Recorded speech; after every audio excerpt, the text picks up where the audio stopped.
সার্জিস আলম কি করেছে 104-5টা বড় বড় গাড়ি নিয়ে ওনার এলাকায় গিয়েছে। কেন আপনি 104-5টা গাড়ি নিয়ে যাবেন?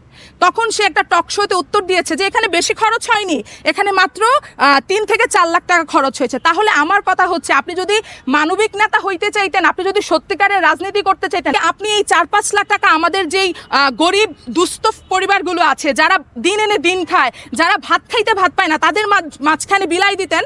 আপনি বলতেছেন যে এটা কোনো সরকারের টাকা না, এটা কোনো শিল্পপতির টাকা না, এটা আমার নিজস্ব বাপদাদার টাকা।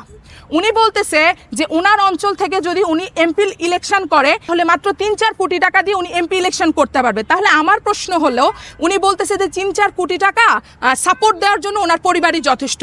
সেই জায়গা থেকে আমার প্রশ্ন হলো, যখন জুলাইয়ের আন্দোলন করতেন আপনাদের একটা জুতা আমরা 1 মাস দেখেছি, আপনাদের একটা শার্ট পরে আমরা 1 মাস দেখেছি, আপনারা নিজেরা এসে আমাদেরকে ইমোশনালি ব্ল্যাকমেল করেছেন যে আমরা খুবই নর্মাল পরিবারের, আমরা খুবই সাধারণ জনগণ। সেই জায়গা থেকে আপনারা এখন বংশগত নবাব হয়ে গেলেন।